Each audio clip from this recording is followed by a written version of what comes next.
¿Qué tal? Muy buenas tardes. Ya estamos aquí en nuestro programa de Dos Fronteras y tenemos a un peleador exclusivo que va a estar con nosotros. Es un joven talento que está creciendo en toda la parte de la franja de la frontera entre México y Nogales. Nuestro peleador invitado es Alex Ortiz. Alex Ortiz va a estar con nosotros en unos momentos. Es una de las promesas del UFC, pues dinámico, un peleador completo en todos los aspectos. Pues nada, vamos a tenerlo aquí en unos momentos más. Vamos a saludar a todos aquellos que nos están escuchando en toda la República, en la Ciudad de México. Vamos a saludar al profesor Ángel, ahí profesorazo pues que está pues enseñando Jiu Jitsu en su academia en la Ciudad de México, también en la academia de Mike acá en New Jersey.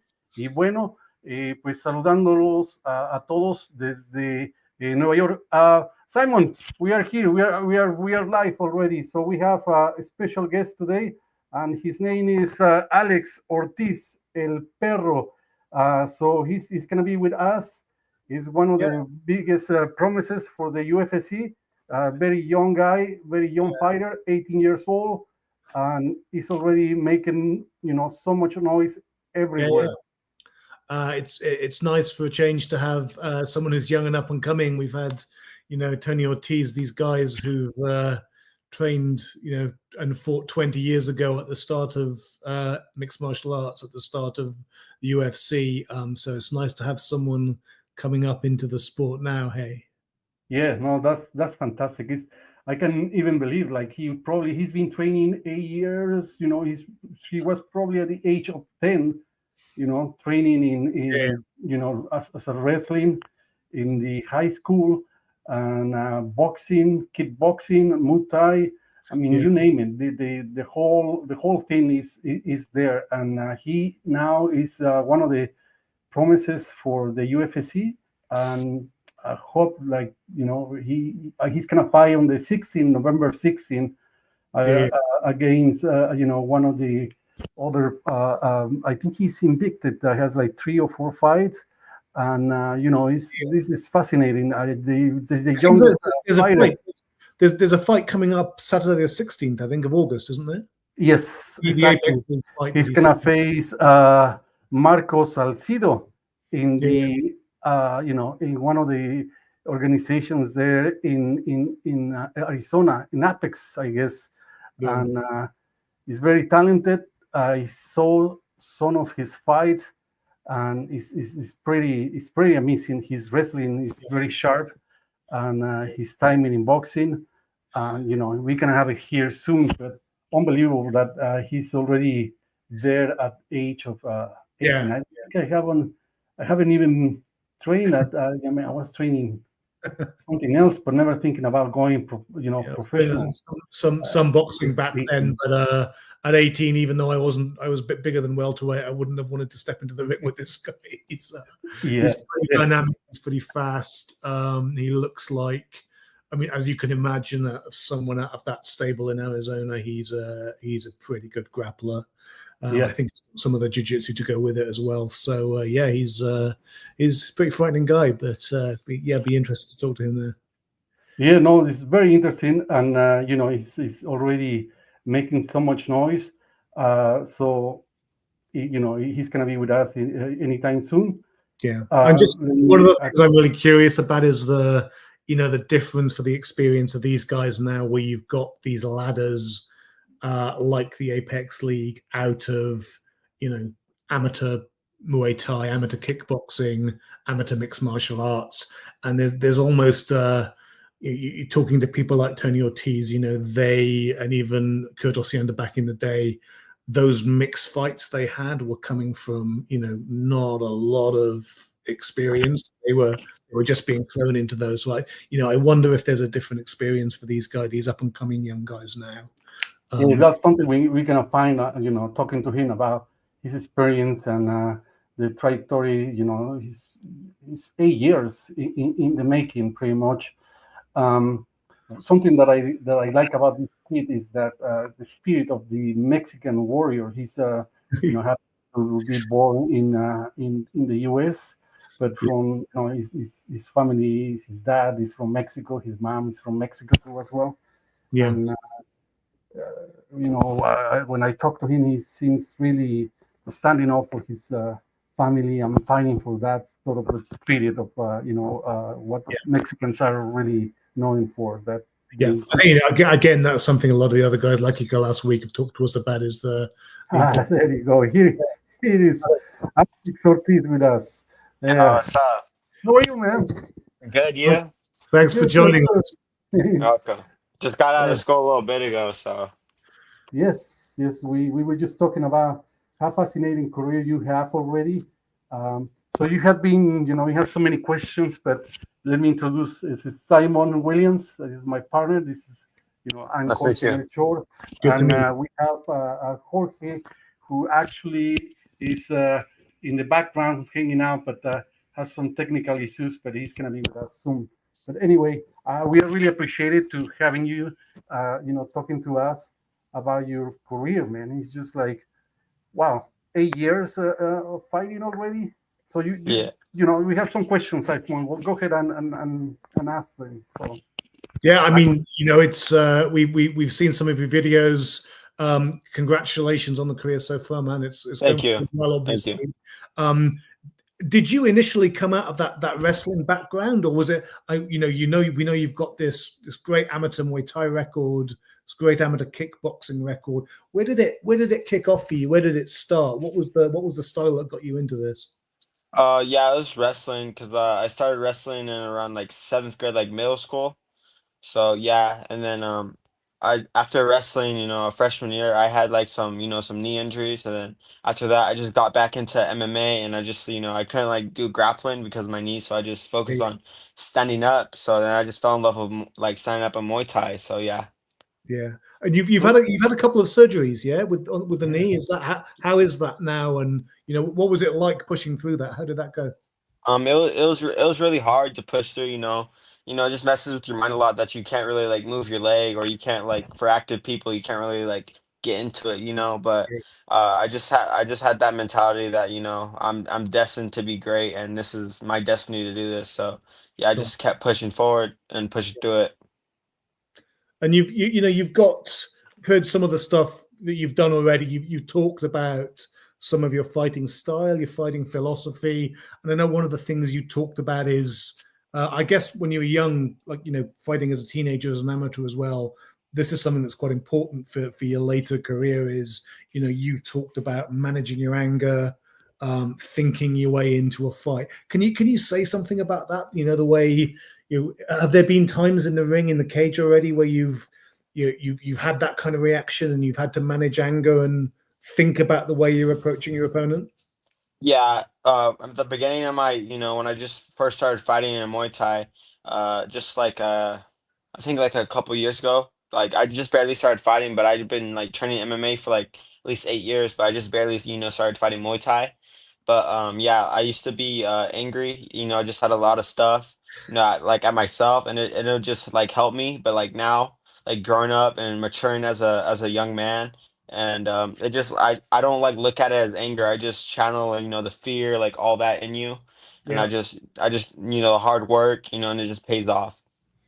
No, cool. And is that something you feel that the technique has given you, that the fighting style you've developed out of these different disciplines has given you? Yeah, I feel like it helped me a lot growing up first, and then just learning some more technique. Because when you're little, you don't really understand technique. But as soon as I got older and I started training with like more better guys than me, it just helped me leveled up further and further. Yeah. And what's the training stable now for you? Where are you training out of? Because you're still presumably working on the wrestling as well as the striking, the boxing style as well. Yeah, so the gym I go to, I'm done with wrestling at my high school, but I'm just focused on, just fighting now. That's the main goal. But yeah, our gym's just an MMA gym, so we have good jujitsu guys over there. Yeah. We got good striking coaches over there, and we got good wrestling coaches over there, like Tom Ortiz. He's a good wrestling coach. Yeah. So yeah, Yeah. it's just everything over there. And yeah, I We had train out of someone UKF. on the other week because he had his own pretty legendary career actually back in the day. And Yeah. was a hell of a wrestler at high school and college level. So you've got some pretty useful guys behind you, hey?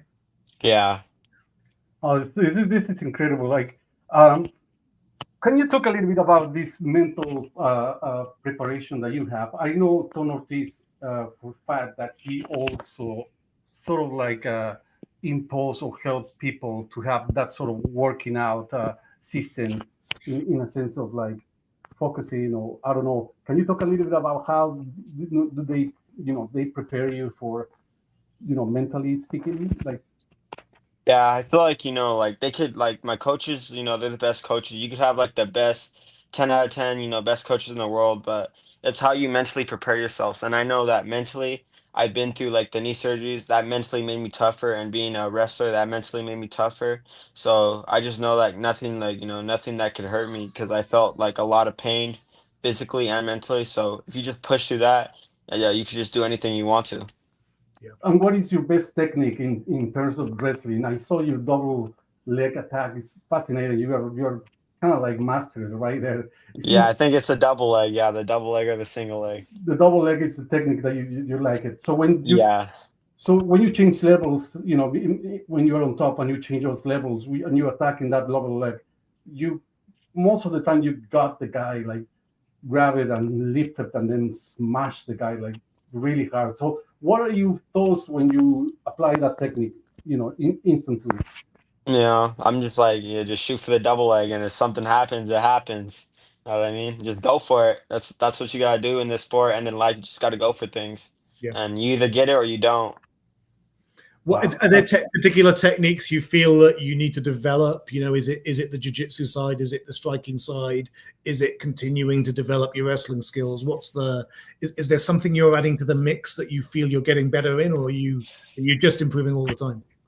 Oh yeah, I'm like, I don't like to say I like to carry myself like I'm the best, but I know my skills, they're not like UFC level, tier S tier championship level. There's always things I could improve on. And even those guys, they always got something they could improve on. So yeah, like my striking, jujitsu, wrestling, just everything just needs to improve. Because I just want to, be the most flawless fighter in the world one day. Good for you, man. That's Thank very you. cool, man. So you've Yeah. been training since you were in high school, I mean, 10 years old, right? So you're 18 now. So it's eight Yeah. years Yeah. in the making here. And Yeah. every day you prepare yourself. You go to after school and then you go training. Yeah, right after school we go train at the gym, and I'm there from 3:30 and like until like 7:30, like 7 to Oh, 8. So I'm like there all day. I basically live there. cool.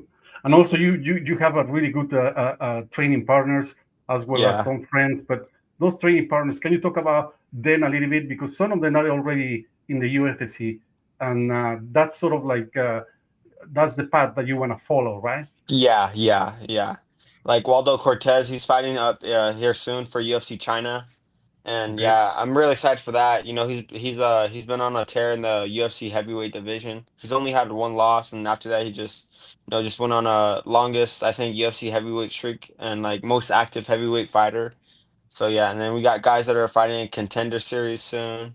And not like even the amateurs, the amateur team that train with the pros too. They're all good guys. Like my friend Mark Caden Marcantel, he's a really good guy. He has like probably one of the best, I feel like one of the best striking out of the amateur guys. He's really good. And you go tough to tough with them, right? Like just Yeah, you train with them every day, so they are really good partners. So the yeah. level skills are like very sharp for you. Yeah, it just, iron sharpens iron, so it just helps me, be a better person and a fighter Mm. overall. I mean, and do you see yourself staying in that same stable for a while? Because you're kind of on the verge now, right? You've got a fight in the Apex League, I think, on the Yeah. 15th, yeah. August 16th, yeah. Yeah. Well, So you're we'll gonna face, I guess, we'll get Jorge to put a Marco link. Salcido, a jiu-jitsu guy. Oh Oh, yeah, I think I he's a think it's jiu-jitsu guy. I a don't know. Taekwondo. So how Yeah, is he's that? like a Let me ask you, how are you gonna mix this? Because you're a wrestler, he's a jiu-jitsu, but you also train jiu-jitsu, right? As well Yeah, as you yeah, I do mentioned it everything. I before. train everything at the gym. But this one, it's not an MMA fight. It's a Muay Thai fight, so it's gonna be It's gonna stand be up. So Oh, it's gonna be stand yeah, up. Okay, so yeah, he's a Taekwondo and kickboxer. I guess yeah, you are a yeah. Muay Thai and boxer too as well. Yeah, I guess. yeah, yeah. Yeah, well, So listen, how you go ahead, Simon? I was going to say we all wish you the best in the fight. Thank you. Where is this on your stage now? Because you've got this stated goal of joining the UFC. You're obviously doing pretty well and getting there now. Where does this take you? What comes next? Like after this, after I get this title, because it's a title fight, yeah, Yeah. it's like local organization, so it might not, be that big, but to me, it's bigger than everything. I'm looking at it like it's the biggest fight in my life. But after that, I'm gonna transition to MMA and climb my way up into the in the local rankings and make it pro, and then hopefully get to the UFC one day. Yeah. And do you feel like, because a lot of the guys we've talked to, like, and Tony was one of them, kind of back from the early days of MMA and the early days of the UFC, there wasn't much of a progression from those local leagues. There wasn't much of a ladder, if you like. So you turned up one day and somebody said you're fighting in Rio de Janeiro next weekend. Off you go. Do you feel that there's like a ladder and a structure there? Is there a path you can follow that gets you to where you want to go, to your goal?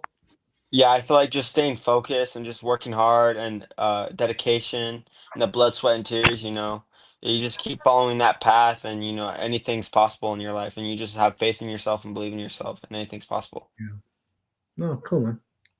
Well, good luck. That's fascinating. He's Thank you. you are already there, man. It's like you have the focus, the trainers, the partners. Let's talk about a little bit about your family and your friends. So how's that group support you though? How do you feel like it goes? You don't hang, you don't go party, or maybe you party but not that much, I guess. I don't know. Can you talk a little bit about how is that experience? Are you in high school or a freshman, Yeah, I guess?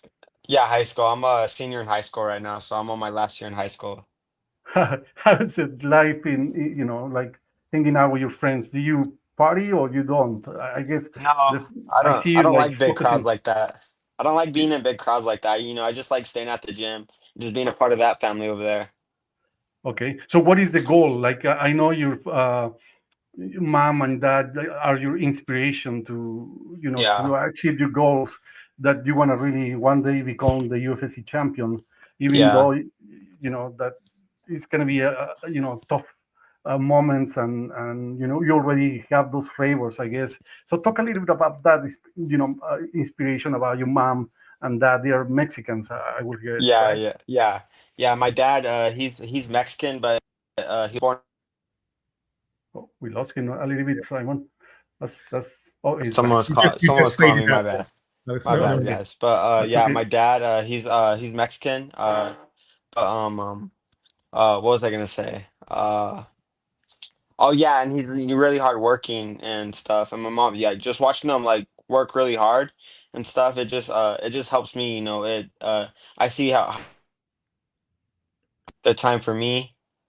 And it just helps me, like, oh, I got to get this for them. If they could sacrifice all this time for me, I could do the same for them in the future, and just investing in myself, and them investing in me to become one of the best, and just give them like, like retire them of their work so they don't have to work hard anymore. Cool. Very Yeah. cool, man. And So that's, I was going to say that heritage is obviously quite important to you. We can see the flag behind you on the wall. Yeah, yeah, And yeah, a big part of your makeup, eh? And yeah, you've talked about yourself, I think, in the past as an underdog, and you like that kind of, I guess, the inspiration that comes from being an underdog, from proving people wrong. Is that something that's a big thing for you? Being the feeling like you're the underdog in a fight, or feeling like you've got to prove something. yeah. That's how it feels every day. Like they just see, like for me, like just going to the gym for the first time. All these guys just see is just a small, scrawny little kid that doesn't really know nothing, and just going in there and just like proving that I could hang with the best and I could be one of the best. Like I like being the underdog because like when like say like John Jones is fighting and that guy wins, like no one's surprised. But when the underdog wins, everyone's like, oh my gosh, everyone's off their seats. So like, yeah, Yeah. So I like being the underdog because I like surprising people. You know what I mean? Yeah. Well, I think you know it feels like talking to Tom and talking to people, they feel like you're on the verge of proving yourself right and proving anyone who's doubted you wrong. How does that feel in the journey to be some of this hard work starting to pay off now? It's unbelievable. It's crazy. It's been a long journey. Just like having this MMA fight and having this title fight has been years in the making, sacrifice in the making. Uh, just hard work and just pushing yourself. Pushing your body, pushing your mental. You know what I mean? So yeah, it's really it's really crazy. And I'm only like a high schooler too, and people are surprised that like I'm in high school. Fighting. Already have like I think like 6 fights. Are like, oh, you fight? I see your ear. I was like, oh man, you got me. Yeah, yeah. It looks like in Wales, it's what rugby players look like when they get the thing in the ear. But it's not caused much damage, man. You're still looking good. Yeah. That's incredible. One of the things some of the guys we've spoken to in the past, there's something Kurt Osiander was talking about as well, as they'd have come out of high school, they'd have come out of education. You need that dedication and that single-mindedness about becoming a pro athlete, and you've obviously got that. But a lot of them talked about, we had to have something else in the locker as well because, you've had a couple of knee surgeries. Sometimes, things go wrong. Sometimes, is there something else as well at the same time, or are you 100% focused on this and 100% focused on the MMA career, or is there a college plan, a school plan at the same time for you? No, there's no college plan for me, bro. Okay. I'm not a school student, but yeah, MMA, going to the UFC is 100% the goal. And I know I have, the abilities to be there. I have the talent to, to get to the big stage. I look at, all these guys I'm training with, and these guys are in the UFC. I'm like, if he could do it, why can't I? You know what I mean? Yeah. So that's what I have. If someone else could do it, why can't I? Or I could be the first person to do it. Yeah. So you need that you need that 100% dedication. And look, that's something any professional athlete needs, right? Is your discipline, your dedication, the time you spend in the gym, the time you spend sparring, that's got to come first, right? Yeah. So you basically want to have be a martial arts as your profession, I guess. Yeah. You just in some interviews before you talk about that, school is okay, but you kind of like thinking about more like become a professional fighter and make this as a way of living for you. Yeah, every time, like I'm like not at training at the gym, I'm always thinking of like, I'm always like counting like combos, numbers in my head, or like what move I could do, this, that, I'm always thinking of fighting and what I could do to make myself better. I'm never, thinking about, other stuff, or like there's a football game, yes, there's a soccer game, this or this, that, this, that. I'm always thinking about, fighting, I love this stuff, and it's just my life. Yeah. That's pretty cool. It's so And funny. also, go ahead. Well, I want to ask him because, you got your nickname from Javier, and I know that you went, for AFEX is this organization that, or the league that is been, promoting fights in the two borders. So you went to in a fight in Mexico, and Javier give you the nickname El Perro. So talk a little bit about that. El Perro has so many contexts in Mexico, but in a fighter is this strong guy that really fight with the spirit, like he doesn't give up, never give up, fights with gravity, we want to put it like in that way, fights with anger, like how that name suit you, man. I actually got it at my second fight, and it was in the USA. These past two fights have been in Mexico, but this one was my second fight, and it was a war. But in the end, I was like, do I get a nickname? Like, I used to always tell him, can I get a nickname? I want a badass cool nickname. And he's like, oh, you gotta earn it, you gotta earn it. And then I got the fight, and like my face, like in the fight, you can see my face is all bloody, everything's all bloody. And yeah, I was like, yo, what's my nickname? Is that El Perro? That's your nickname because you're a dog. I was like, all right, okay. I like that one. I like that one. It's so cool, man. But also means that you don't give up. You just keep going, moving forward. It reminds me a little bit about the Diaz brothers when they in the early stage they just keep going, man. Like, boom, no matter what, he just still shooting. The guy was like threw their best punches and everything, and you can see the Diaz being massacred in some moments, but then when they come back, it was amazing. So that nickname, you love it, but also, do you love the connection that has with the Mexican people too as well? Yeah, of course, even though I was born in America, it's still my blood. They're still my people. So, that's why I like representing them, in some kind of way. You know what I mean? Yeah, that's very cool. It's crazy. It's crazy that you say like that. I'm like the Diaz brothers because growing up, my family, before I didn't even know what UFC was. I just knew what boxing was, and my family would always say, "Oh, you look like Nate Diaz. You talk like Nate Diaz." I was like, "Who is this guy?" And I looked him up one time. I was like, "Oh," and that's how I got into UFC and stuff. So yeah. Yeah. I mean, you knew straight away who the Diaz brothers were. You talked about John Jones. You're obviously a student of the sport as well as a practitioner. Who are some of the people you admire? Who are some of the people you'll look to emulate in the future? I look up to, he's on a tear right now, Ilya Taporia. I remember watching him for the first time. Ilya Taporia, Charles Oliveira, and Max Holloway. Those are my my three the three guys I look up to. They all symbolize all different kinds of things. Yeah, I was going to say that's a pretty mixed bag of things. So you obviously there are different things you're learning from, different things you're looking at. Yeah, it doesn't matter who it comes from, even guys at my gym, or just watching it on TV, UFC fights, boxing. It doesn't matter what's combat sport is. There's always you always take information from everybody else, but take what you want. So I take what I like. I see this guy do this cool move. I'll start trying to learn that and teach myself that move, and I'll try to perfect it as best as I can. Yeah. And is that kind of focus, that kind of study, is that something you don't necessarily want to say too much about this ahead of a fight coming up on August the 16th, but are you looking at your opponent's reels? Are you studying what they do? Are you trying to get information about their fighting style, or are you just looking to impose your own? Oh, 100%. I'm trying to impose my own, but at the same time, I'm not gonna underestimate this guy. You can't, really underestimate people in this sport because, that's when you get in trouble. So I'm not underestimating this guy, but I know how much work I put in.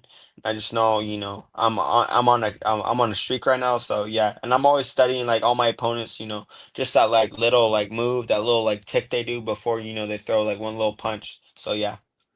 So when you studied your rivals, man, where is the moment, the technical of the move that you practice to defeat the guy? Do you have that in your mind? Because what I see is you putting everything in your mind already there, and you already put it there. I'm gonna attack this and this. So which ones are the moves that you pretty much put it in your head and say, I'm gonna do a high kick, for example, of these guys because he can move fast or whatever, or he opens. Most of the new fighters normally when they do the boxing or the kicking, sometimes when they kick, they don't protect themselves that much, and they get the guard down a little bit. So do you see that all the time in your fight? Do you imagine all of that on your brain? Do you put all of that kind of stuff when you study those guys? Yeah, I try to, but sometimes, at the end of the day, I get a little crazy and the game plan just goes all out the window. But, I try to study as best I can and implement that in sparring and then implant it in the fight. If a guy throws a jab and lets his hand down for a millisecond, that's 1 millisecond you could counter with a 2-3-2. Cool, man. I love this guy. That's very cool. Very tactical. So, that is being imposed by your trainers, or it comes out of you naturally, though? It just comes. Sometimes it just comes out of me naturally, but sometimes the trainers help as well. I wouldn't have made it this far without my coaches in my corner. You know what I mean? But sometimes it just comes out naturally. I was interested what you said in terms of coming, because you just said sometimes I get a little crazy in the fight, and it's like you talked about that balance, right, between anger and thinking. Does get a little crazy mean you let your instincts take over? That is that the El Perro coming out of you? Is there sometimes do you just let that go? Yeah, I just yeah, I just let the El Perro come out. I just let that dog come out, and then it wins fights, so it works. Yeah. But I need to start thinking, so I capitalize, and I just get maybe some knockouts soon. Yeah. And you talked about the double leg takedown earlier. Is there a signature move you feel you have? Is there something that's a go-to for you, either on the ground or I guess in Muay Thai stand up, yeah. But once the fight's on the floor, are there particular Jorge's my jiu-jitsu instructor. Are there particular locks you like, or are you just looking for the opening? I like the double leg takedown for sure, and I like the rear naked choke. I get most of the people with the rear naked choke at my gym, so yeah. I think the rear naked choke is That's very cool, man, because wrestling is mostly to dominate the guy in the ground. They don't, and also giving a lot of trouble and pain when you're on top. That's what wrestlers are noted by. And seeing you, that you already have a technique, a submission technique, which it comes from the jiu-jitsu as well. I mean, also wrestling, you can just dominate, but mostly it's domination and hard work and endurance by, having this athleticism. You move so fast that if the other guy doesn't have the enough stamina, they can keep up with you. That's pretty cool. So I love that you have that already submission techniques. It's pretty good. And I see your videos and your takedowns are fabulous, man. I love the double leg. Thank you. Very cool. Yeah. Very cool, man. Yeah. Anyway, I did a bit of boxing back in the day. I was saying to Jorge before you came on, it's like when I was 18, I was probably in a bigger weight category than you. There's no way I'd have gotten in the ring with you in a million years at 18. Something also what I love about you, Alex, is that I guess back in the past, we talk about Ortiz, for example, and some of the wrestlers. They have a really, really hard time to transition from wrestling to the mixed martial arts. And it seems that with you, it comes all natural.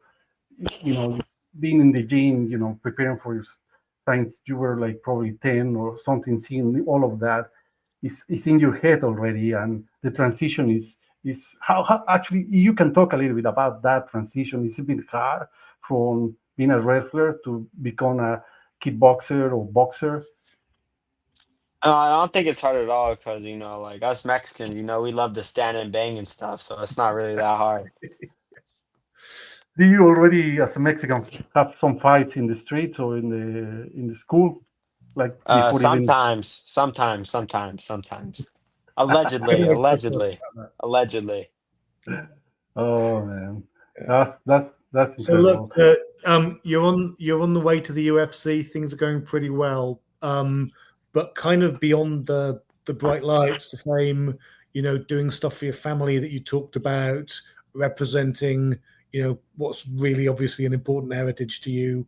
What do you want people to remember? It sounds like a weird question to ask an 18-year-old, and it kind of is, but I want to ask it anyway because a lot of people admire what you've done so far. They think you've got all the equipment and all the abilities to get to that very top level. What would you want people? Somebody like we interviewed Tom the other weekend, Tom Ortiz, and if we're sitting there in our 70s in 20 years' time. What do you want to be remembered for beyond that sort of beyond the ring itself, I guess? Yeah, I want to, I don't want to, it's good to fight and stuff, but, I just don't want to be remembered for being a good fighter. I want to be remembered, being as a good person, like, oh, when they hear my name, oh, Alex was, was a good kid. He was a good guy, he helped a lot of people, he was really caring. He had a big heart. That's what I want people to remember me as when I die. Yeah. Cool. And that's, it's obvious community is a big thing for you, right? Whether that's your gym community, your family, the people around you. And you can include our listeners in that now and our watchers, I think, as people who'll be checking out your fights and checking out the rest of your career. So good luck, man. Thank you. So I want to ask you, you say you like Topuria. What you like about him? And what do you see mimicking in your, oh no, probably mimicking, but in, using some of those techniques? He's very well grounded, and the levels that he changes is Yeah. pretty good. It's very small guy. It's like, we Yeah. talk about the jiu-jitsu back in the day, those small guys, that was one of the reasons why they invented it, right? The small guys Yeah. will defeat bigger guys. And Yeah. my God, that guy, he can fight. But Yeah. what is what you think you say, or you can, when we watch soccer, or we watch box in Mexico, Julio Cesar was the Yeah. one that we admire. But with the Poria, what is it that attracts you so much, man? His boxing, but the thing that really, that I really like up to him, his mentality and how he carries himself and how he talks about himself and how he just, like how he speaks things into reality.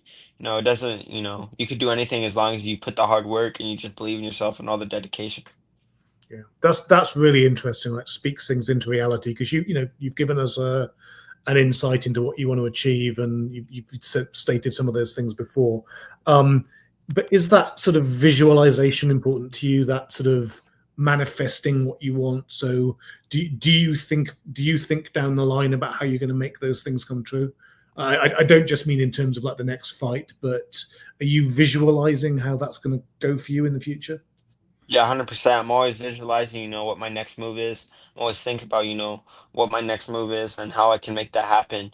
If you could say it in here in your head and you speak it into reality, it could happen. You know what I mean? Nothing's too far out of reach for you. Yeah. That's very cool. So you have how many fights in general? You have, I guess, in kickboxing or wrestling, and you lost once, I guess. Yeah, Muay Thai. Well, I lost one time in Muay Thai. It was a very close fight. I lost to a decision, but yeah, after that, I just, went on a crazy winning streak. And what was in your mind when you lost that? Because you have this, you know, you didn't want this to happen, but it happens. And Yeah, also, like when you fight guys that they're really, you put in all the work and everything, and this guy also keeps coming to you. It's sort of like, you go top to top, but at the end, you figured it out. It was not enough time to beat him. So, yeah. what is in your mind when you have someone like that? And did you already improve those challenges? Yeah, I improved I feel like I was, the better fighter, but I was just, like mentally in my head a lot, because I was like it was like I came off a knee surgery off of that fight too because that was my second knee surgery. And I was just in my head a lot. And after that loss, I was like, is this for me? Is this really for me? And then, I flipped the switch and I'm like, this is what I'm gonna do. This is my job one day. And you gotta get used to it. So yeah, I just flipped the switch and just, started winning. Yeah. Cool, very cool. That's I love cool. that kind of spirit, man. And what about your mom and dad? What do they talk? What do they do when they see you? What do they, how do they support you? How do they go along with all of this career? They support me, by helping me, by my by transportation, of course. Living under a roof, having, all this food and stuff. That's how they help me and just being really supportive. Some parents aren't supportive of their child's dreams, either if it's like, being a doctor or something. Yeah. They either want like parents you either want you to be a doctor, or, very successful. What I'm doing, I don't get, that much money, but they know I could excel in it. So they're trusting me that I be 100% focused into this sport and into this journey. And Yeah. I'm gonna show them that, I could be one of the best. You don't get much money yet.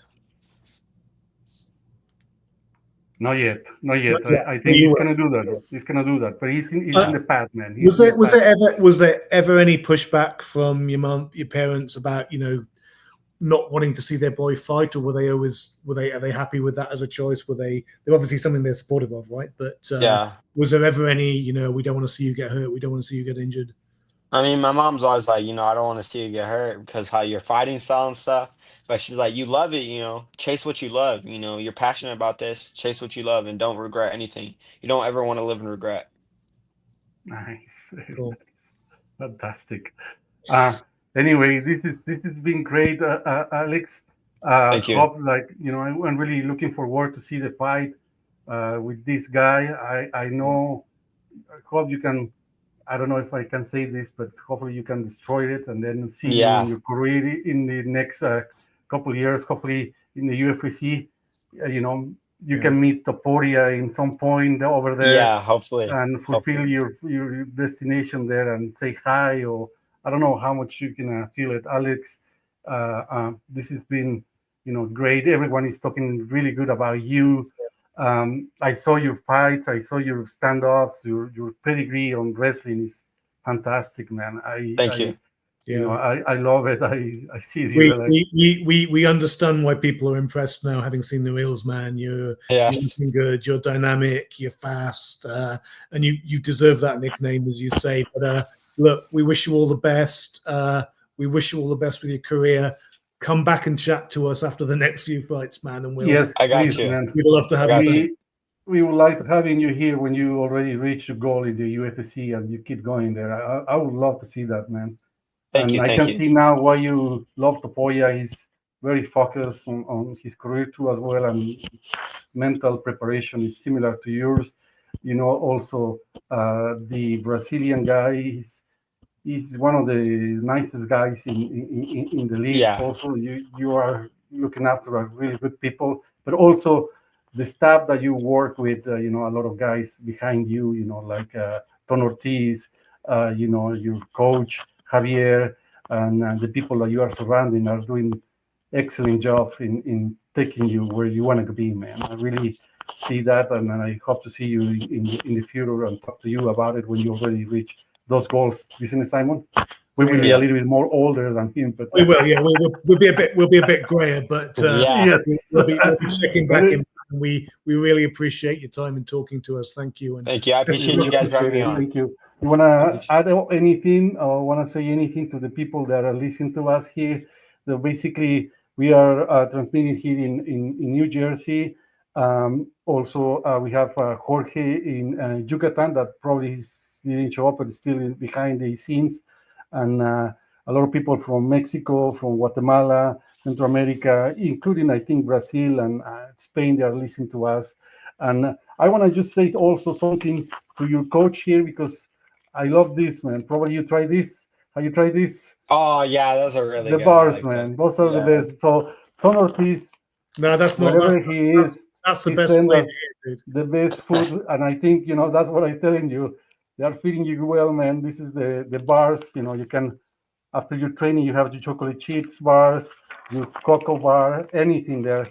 So we appreciate, Thank you. Ton Ortiz giving you the best food, the best training, Yeah. and you are like in the best place that you can be there in that gym. So I'm sure you will fulfill your destination there, and you will be in the UFC Okay. talking, making the next big bombs in the marketing and the headlines everywhere, man. It's kind of cool.